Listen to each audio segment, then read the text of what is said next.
الحمد لله الذي بنعمته تتم الصالحات، والصلاة والسلام على من بالصلاة عليه تستجاب الدعوات وترفع الدرجات وتحط الخطيئات وتصلح بالصلاة على النبي محمد صلى الله عليه وآله وسلم الأحوال الظاهرات والباطنات، وتغفر الذنوب والخطيئات، وتفرج الهموم والكروبات، وتقضى الديون،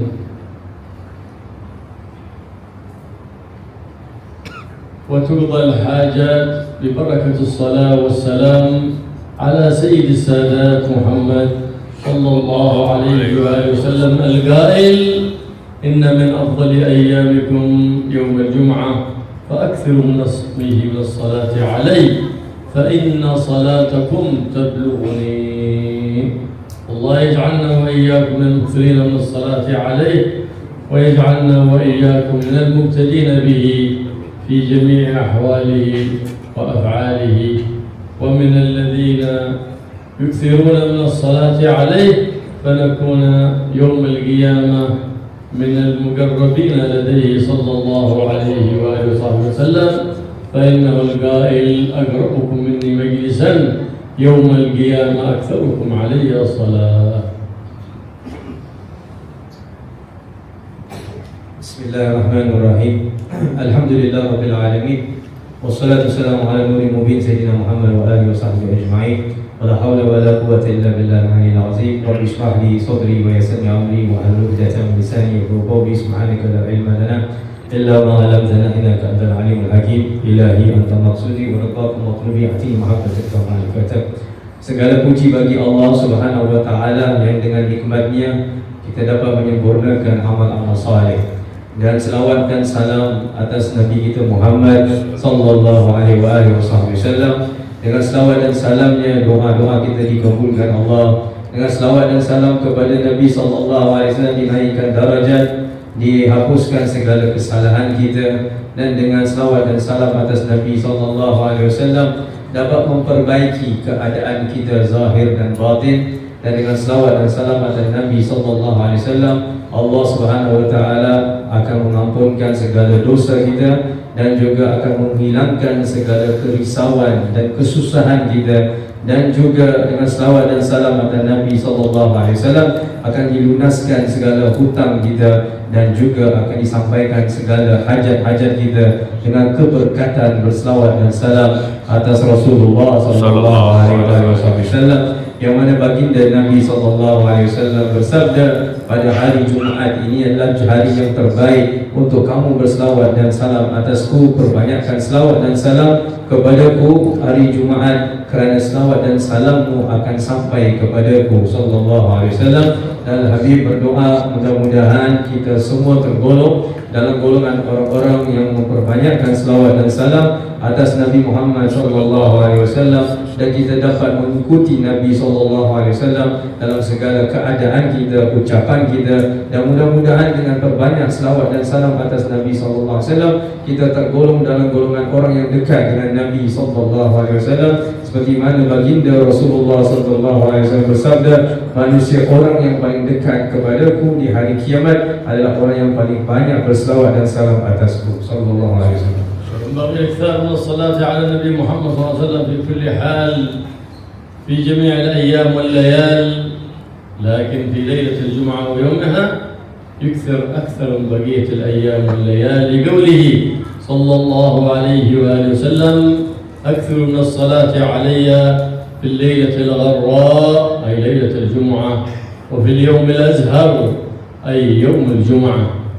أكثر من الصلاة على النبي محمد صلى الله عليه وسلم، فقد بشر النبي محمد صلى الله عليه وسلم المكثر من الصلاة عليه بقوله عندما قال له سيدنا أبي بن كعب: إني أكثر من الصلاة عليك، فبشره بأربع بشارات وقالوا: إذن يغفر ذنبك ويفرج همك ويكشف غمك ويقضى دينك. عجيب لمن يشتكي الهموم والغموم، عجيب لمن يشتكي كثرة الديون، كيف يغفل عن هذا الدواء الذي لا شك في فائدته، لأنه جاء على لسان الصادق المصدوق محمد الذي لا ينطق عن الهوى، محمد صلى الله عليه وعلى آله وصحبه وسلم. Maka oleh itu perbanyak-banyaklah berselawat dan salam atas Nabi Muhammad sallallahu alaihi wasallam dalam setiap hal dan juga pada setiap hari, terutama sekali pada malam Jumaat dan pada siang hari Jumaat, kerana Rasulullah sallallahu alaihi wasallam bersabda, perbanyakkanlah berselawat atasku terutama sekali pada malam Jumaat dan pada siang hari Jumaat. Dengan banyak-banyak berselawat atas Nabi sallallahu alaihi wasallam, Rasulullah sallallahu alaihi wasallam memberikan kita berita gembira, yaitu hadis daripada Ubay bin Ka'ab yang mana beliau sahabat Rasulullah sallallahu alaihi wasallam memperbanyakkan selawat dan salam atas Nabi sallallahu alaihi wasallam. Maka Nabi bersabda, orang yang banyak selawat atas Nabi sallallahu alaihi wasallam maka dosa-dosanya akan diampunkan, segala kesusahannya akan dihilangkan Allah, segala kesempitannya akan dilapangkan Allah, dan segala hutang piutangnya akan dilunaskan Allah. Maka sangat ajaib orang-orang yang mereka mengadu keadaan mereka sempit, iaitu hutang mereka tidak dapat dilunaskan dan sebagainya, sedangkan Nabi kita Muhammad sallallahu alaihi wasallam telah mengajar kita, telah menunjukkan kita kepada jalan untuk menyelesaikan masalah-masalah kehidupan kita dengan memperbanyakkan selawat atas Nabi sallallahu alaihi wasallam. Nabi Muhammad sallallahu alaihi wasallam arsyadana li kulli khair wa haddharana min kulli syarr. فقال صلى الله عليه وآله وسلم: ما من شيء يقربكم من الجنة إلا ودللتكم عليه، وما من شيء يقربكم من النار إلا وحذرتكم منه. فجزى الله عنا سيدنا ومولانا محمد خير ما جزى نبيا عن أمته. فكيف نعرف طريق الخير ليلزمه وطريق الشر لنجتنبه؟ ما ذاك إلا بتعلم العلم المسند المتصل بسيد العلماء المعلمين وسيد المربين وسيد المؤدبين محمد الرؤوف الرحيم. فإن هذا الدين وإن هذا العلم دين، فانظروا عمن تأخذون دينكم، فالدين إنما يؤخذ من له سند إلى من جاءنا بالدين، سيدنا ومولانا محمد سيد الأنبياء والمرسلين صلى الله عليه وعلى آله وصحبه وسلم.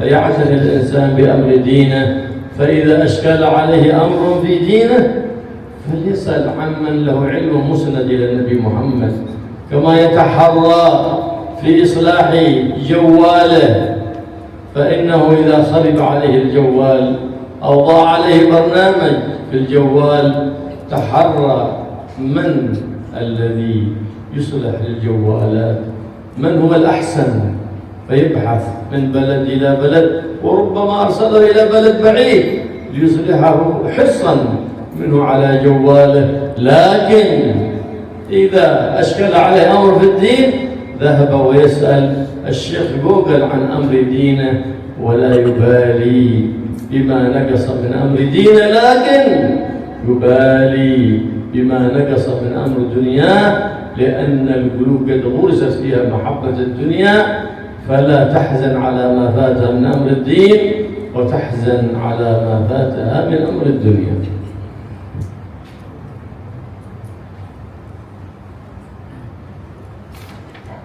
Seterusnya, Nabi Muhammad sallallahu alaihi wasallam telah menunjukkan kepada kita segala kebaikan, dan Nabi Muhammad sallallahu alaihi wasallam telah memberitahu kepada kita, memberi amaran kepada kita untuk menjauhi segala kejahatan. Rasulullah sallallahu alaihi wasallam bersabda, tidak ada sesuatu yang mendekatkan kamu kepada syurga melainkan aku telah menunjukkan kamu ke jalannya, dan tidak ada sesuatu yang mendekatkan kamu kepada neraka melainkan aku sudah beritahu kepada kamu untuk menjauhinya. Maka mudah-mudahan Allah Subhanahu wa taala memberikan ganjaran sebesar-besar kebaikan kepada Nabi kita Muhammad sallallahu alaihi wasallam yang telah menunjukkan kita kepada jalan Allah Subhanahu wa taala. Maka sekarang soalannya, bagaimana kita mengetahui jalan itu adalah jalan betul ataupun jalan salah? Maka sangat-sangat penting adalah untuk kita mencari ilmu. Ilmu yang bagaimana? Ilmu yang musnad, ilmu yang bersambungan sanadnya dari satu guru ke satu guru sehingga kepada sang guru Sayyidina Muhammad sallallahu alaihi wasallam. Maka agama ini apabila kita belajar sangat-sangat penting untuk kita fikirkan, sangat penting untuk kita mengambil perhatian daripada siapa yang kita ambil agama ini. Agama ini tidak boleh diambil daripada orang-orang yang tidak mempunyai sanad yang bersambungan dari satu guru ke satu guru sampai Rasulullah sallallahu alaihi wasallam. Maka oleh itu ambillah kepentingan di dalam agama. Jikalau kita tidak pasti mengenai sesuatu di dalam agama kita, maka tanyalah kepada ulama-ulama. Maka begitulah Habib memberikan contoh, jikalau handphone kita rosak dan maka apa yang akan kita lakukan? Kita akan pergi ke tempat ataupun pergi ke orang-orang yang pakar di dalam perkara ini supaya memperbaiki handphone kita. Kita tidak akan memberikan handphone kita kepada orang yang tidak tahu bagaimana untuk repair, untuk memperbaiki handphone kita. Maka oleh itu dalam masalah dunia, orang-orang zaman hari ini mereka mengambil perhatian, tetapi di dalam masalah agama mereka tidak mengambil perhatian. Seharusnya dalam masalah agama mereka harus lebih mengambil perhatian daripada mana mereka mengambil ilmu mereka. Maka oleh itu haruslah kita menjadi orang-orang yang mengambil peduli di dalam agama kita, bukan sebaliknya mengambil peduli di dalam hal ehwal dunia tetapi tidak mengambil peduli dalam hal ehwal agama kita. Dan maka apa sebabnya jadi seperti ini? Kerana hati itu telah tumbuh, iaitu di dalam hati itu cinta kepada dunia dan bukan kepada agama. وكما أرشدنا النبي محمد صلى الله عليه وسلم لإصلاح الظاهر أرشدنا لإصلاح الباطن مع الله سبحانه وتعالى، فقد قال إن الله لا ينظر إلى صوركم ولا إلى أعمالكم ولكن ينظر إلى قلوبكم. فيجتهد العبد بتنظيف قلبه من الرياء، من العجب، من الكبر، من الحقد، من الحسد، فإن هذه نجاسات من الكبائر المحبطات للأعمال. يجتهد أن يخلص قلبه من البغضاء والشحناء ولا يضمر في قلبه إلا الخير لكل مسلم.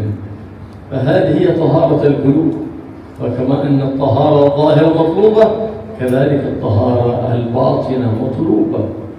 ويراقب الله كما تنظف ظاهرك نظف باطنك الذي هو محل نظر الله سبحانه وتعالى. فمن راقب الناس ما تهمن، ولا يفتح الله على قلب ما دام فيه صنم. وما هو الصنم؟ الناس. إذا بيعمل إيش بيقول الناس؟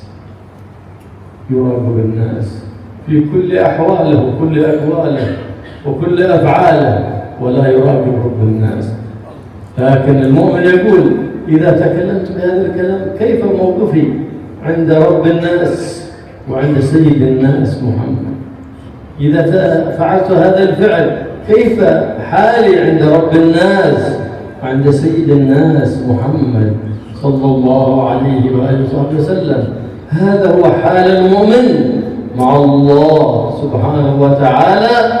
فإن راقبت الله في ظاهرك وباطنك فذاك هو القلب الذي عليه محل نظر الله ورحمة الله وعناية الله سبحانه وتعالى.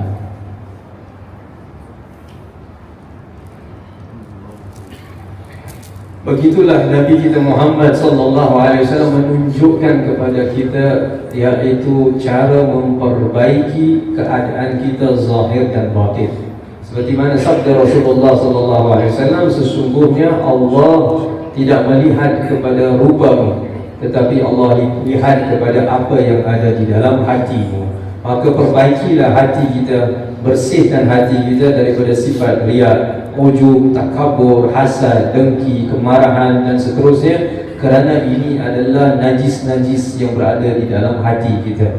Dan najis-najis yang berada dalam hati kita ini dapat menghapuskan amal-amal soleh kita. Maka oleh itu bersihkan hati kita, iaitu dengan tidak mempunyai mana-mana sifat dendam atau hasad dengki terhadap mana-mana makhluk Allah, mana-mana muslim. Kemudian bersihkan hati kita untuk melakukan kebaikan kepada setiap orang Islam. Maka taharah penyucian itu dibagi kepada dua bahagian, iaitu taharah penyucian zahir dan penyucian batin. Begitulah kita mengambil perhatian di dalam membersihkan, iaitu jasad kita, tubuh badan kita. Kerana apa? Manusia akan melihat kita. Maka begitulah, iaitu batin kita perlu kita menyucikannya, kerana itu adalah tempat penglihatannya Allah Subhanahu wa ta'ala. Janganlah jadi seseorang yang mana dia selalu peduli apa kata orang. Kalau saya buat ini, apa orang akan kata mengenai saya. Kalau saya tak buat ini, apa yang orang akan kata mengenai saya.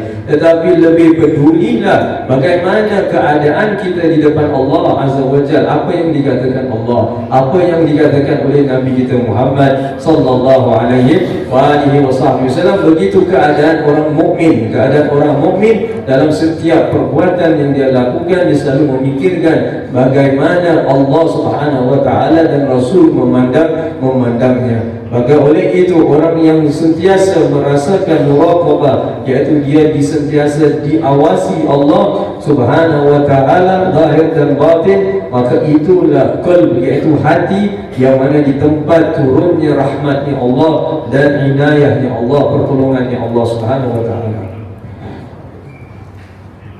فإن مراقبة الناس وإهمال مراقبة الله سبحانه وتعالى سبب في سوء الخاتمة والعياذ بالله. فإن الله سبحانه وتعالى إذا وقف العبد بين يديه يوم القيامة فيقرره بذنبه فيقول له استخفيت من الناس وجعلتني أهون الناظرين إليك، يقول الله سبحانه وتعالى.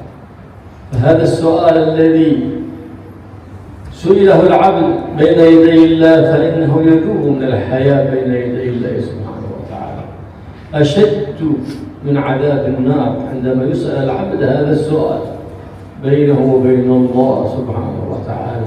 إذا أراد الله ستره سأله وستر الأكناف، وإذا أراد فضيحته رفع الأكناف والأستار فسأله أمام الملأ وقرأ كتابه أمام الناس، ويقال له اقرأ كتابك. ماذا يقرأ؟ يقال اقرأ فضائحك كفى بنفسك اليوم عليك حسيبا.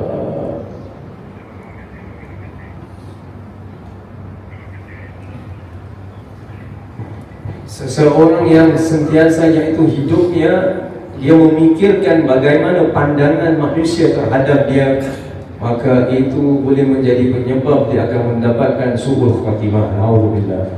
Maka oleh itu nanti di hari kiamat, hamba Allah ini yang melakukan amal saleh disebabkan untuk supaya dilihat orang ataupun bagaimana pandangan orang, dosa-dosanya ditunjukkan nanti di hari kiamat. Maka akan ditanya Allah Azza wa Jalla kepadanya, iaitu kamu ini beramal supaya orang-orang lain dapat melihat amalanmu, supaya kamu nak menunjukkan kedudukan kamu.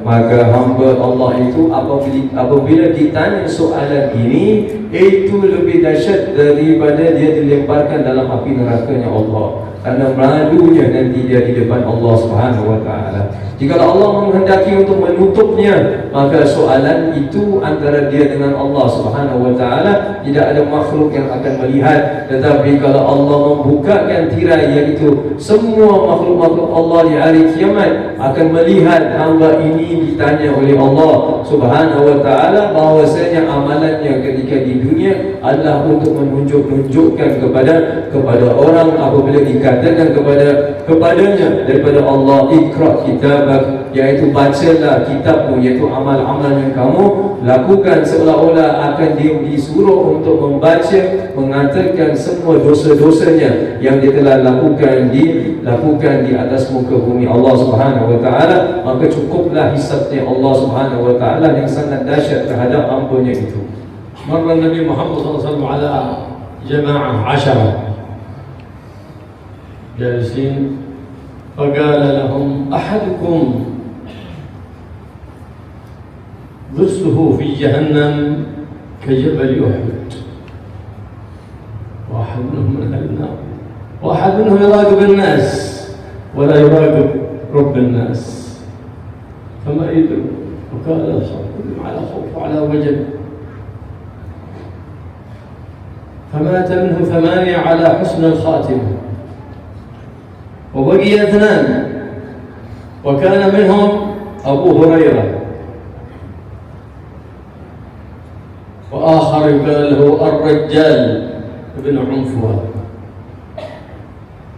وكان الرجال أبو هريرة قال كلهم مات على حسن الخاتمة، فما بقي إلا أنا وهذا الرجال، لعلي أنا المقصود. فينظر إلى ذلك الرجال فإذا هو مجتهد في العبادة وبتسبيح وصلاة وركوع وقيام وقرآن، لكنه يراقب الناس، ما يراقب رب الناس سبحانه وتعالى. فيقول أبو هريرة خائف لعلي أنا المقصود الذي سنه كجبل أحد في النار في جهنم والعياذ بالله.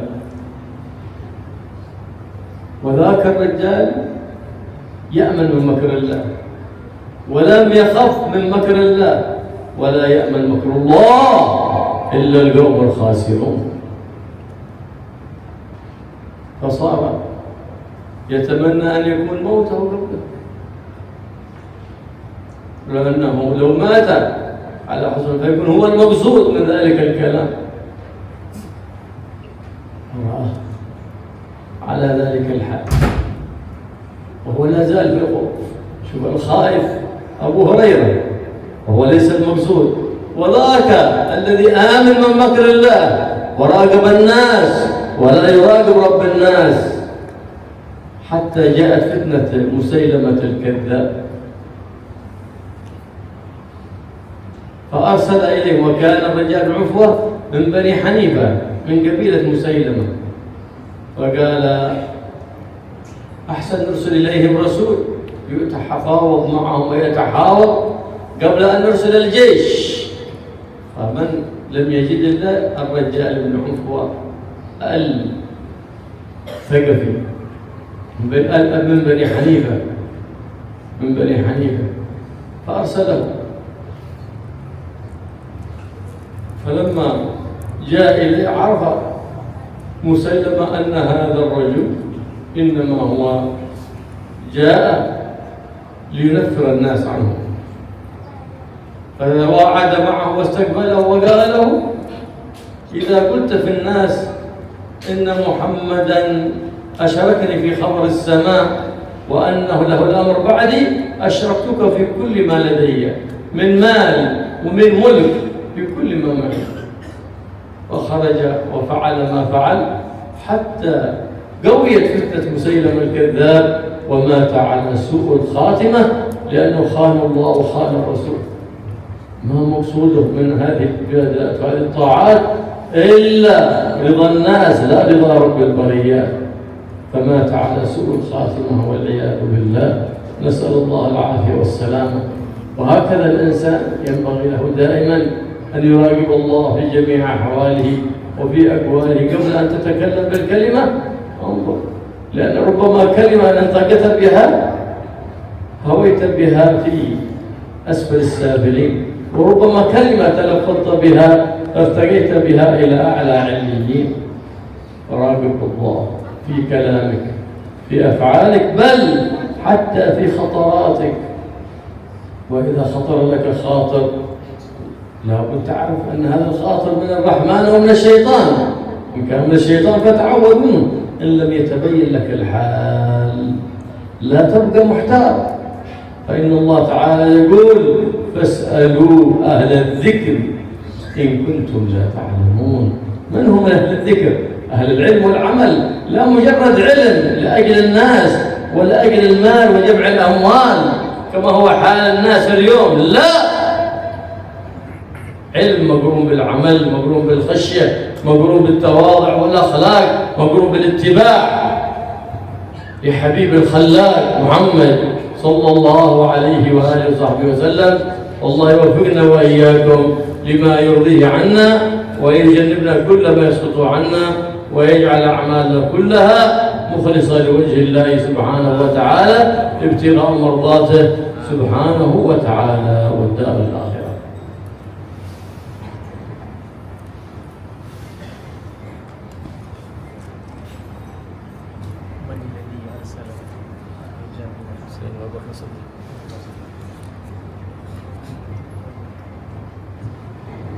Terusnya Al-Habib mengatakan, mengisahkan satu kisah. Pada satu hari Rasulullah SAW iaitu melewati ada 10 orang sedang duduk, maka Nabi SAW iaitu mengatakan dalam 10 ini iaitu 9 akan masuk dalam neraka Jahannam, 1 saja yang selamat. Maka selepas itu, iaitu apa sebabnya? Sebab mereka ini, hidup mereka selalu memikirkan apa yang dikatakan orang kepada mereka. Mereka lakukan amal dengan ikhlas kerana Allah Subhanahu wa ta'ala. Mereka bukan dalam keadaan yang mana merasakan diawasi Allah, tetapi mereka selalu ingin bagaimana manusia lihat kepada mereka. Maka oleh itu 8 orang meninggal dunia, mati dalam su'ul khatimah. Maka tinggal 2 orang lagi, satu Sayyidina Abu Hurairah radhiyallahu anhu dan satu lagi dinamakan Ar-Rajal As-Saqafi. Beliau Ar-Rajal bin Unfuwah Bani Hanifah. Ar-Rajal bin Unfuwah bin Bani Hanifah. Maka Abu Hurairah ini yang kita tahu sahabat Nabi SAW, dia melihat sekarang tinggal 2 orang dalam 10, sekarang tinggal 2 orang. Dia takut dialah yang satu itu yang dikatakan oleh Rasulullah SAW yang akan mati dalam su'ul khatimah dan masuk dalam neraka Jahannam.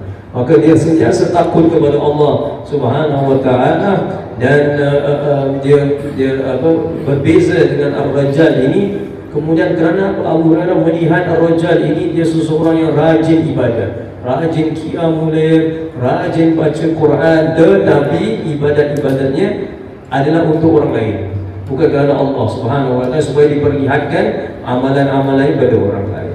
Tetapi dan dia tidak takut langsung kepada siksaan Allah Subhanahu wa ta'ala. Yang penting orang lihat dia orang yang baik, orang yang banyak ibadat kepada Allah. Malahan dia akan tergolong dalam golongan orang-orang yang rugi. Maka oleh itu berbeza dengan Abu Hurairah radhiyallahu anhu, dia takut kepada Allah Subhanahu wa ta'ala. Kemudian pada zaman Sayyidina Abu Bakar As-Siddiq, pada zaman iaitu yang ada Musailamah Al-Kadzdzab yang mengaku diri dia sebagai Nabi itu, maka Ar-Rajal ini dihantar kepada Musailamah. Apabila disampai kepada situ kepada Musailamah Al-Kadzdzab, maka oleh itu Musailamah berkata kepadanya, ketahuilah aku ini engkau bersama dengan Muhammad, iaitu dia mendapat wahyu, aku pun mendapat wahyu. Dia nak fitnahkan, maka aku akan kongsi kepadamu. Jika kamu khianat, dia tak kata khianat, dan kalau kamu bersama dengan aku akan berikan kamu kekuasaan, aku akan memberikan kamu harta dan sebagainya. Maka selama ini disebabkan dia amal ibadatnya walaupun banyak, tetapi bukan kerana Allah, kerana manusia, maka dia setuju. Dia setuju untuk bersama-sama dengan Musailamah Al-Kadzdzab, dan maka dia mati di dalam keadaan su'ul khatimah, terkeluar daripada agama Islam. Mudah-mudahan Allah selamatkan kita semua daripada fitnah ini, tergolong dalam golongan orang-orang yang beribadat ikhlas kerana Allah Subhanahu wa ta'ala. Maka oleh itu Habib mengatakan kepentingan untuk kita sentiasa merasakan kita ini diawasi oleh Allah Subhanahu wa ta'ala. Setiap ucapan yang kita nak ucapkan, kita fikir dulu. Kita jangan main berbual saja, main bercakap saja, kerana satu perkataan yang kita ucapkan boleh kemungkinan saja kita ini diturunkan Allah seturun-turunnya, sejatuh-jatuhnya, yaitu menjadi orang yang dihina di depan Allah. Dan mungkin juga satu ucapan yang kita sampaikan ikhlas kerana Allah, Allah naikkan kedudukan kita di sisi Allah Subhanahu wa taala. Bukan hanya ucapan atau khawatir kita, apa yang dalam hati kita pun, bisikkan hati kita pun harus jaga. Sebab kita harus mengetahui perbezaan antara yang datang daripada Tuhan yang Maha Pengasih atau datang daripada syaitan. Kalau datang daripada syaitan, kita mohon perlindungan Allah Subhanahu wa taala daripada syaitan. Kalau kita tidak mengetahui mengenai sesuatu, maka kita tanyalah kepada orang-orang yaitu berilmu. Fas'alu ahla dzikri in kuntum la ta'lamun. Tanyalah orang-orang yang berilmu, yang mengetahui, jikalau kamu tidak mengetahui. Maka oleh itu Habib pun mengatakan orang-orang yang berilmu, yang benar-benar berilmu, mereka adalah orang yang berilmu, yang beramal, mengamalkan apa yang mereka belajar. Pada masa yang sama ada perasaan takut kepada Allah, ada tawaduk dan juga mengikuti Nabi SAW. Bukan hanya menzahirkan ilmunya, pandai bercakap, tetapi fikirannya hanya untuk mengumpulkan wang dan juga mendapatkan kedudukan di sisi manusia. Mudah-mudahan Habib doakan Allah meridai kita semua, dan mudah-mudahan Allah menjadikan amal-amal kita semuanya ikhlas dan kita mendapat keselamatan di dunia dan di akhirat. اللهم ينفعها الخير وعن عليه الخير وعن عليه. اللهم انا نبات نعمتك ولا تجعلنا حصاد نعمتك. اللهم احسن عاقبتنا في الامور كلها واجرنا من خزي الدنيا وعذاب الاخره يا مالك الدنيا والاخره.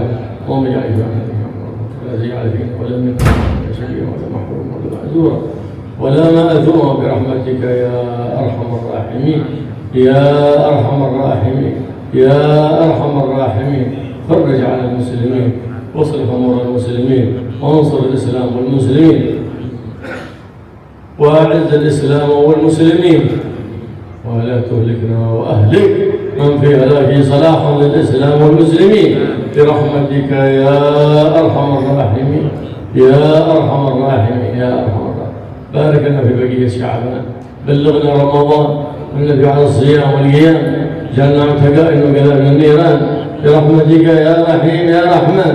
وبين إلى كيدة الغفران، واشرح صدورنا بالقرآن، اطيب صلتنا بالقرآن، اعمل قلوبنا بالقرآن، بحق القرآن، حق من أنزل عليه القرآن، سيدنا ومولانا محمد سيد الأكوان. يا رحيم يا رحمن يا حي يا قيوم استجب دعانا ولا تخيب رجانا، إنك على كل شيء قدير وبالإجابة جدير. وصلى الله على سيدنا محمد النبي وآله وصحبه وسلم، والحمد لله رب العالمين. سورة الفاتحة.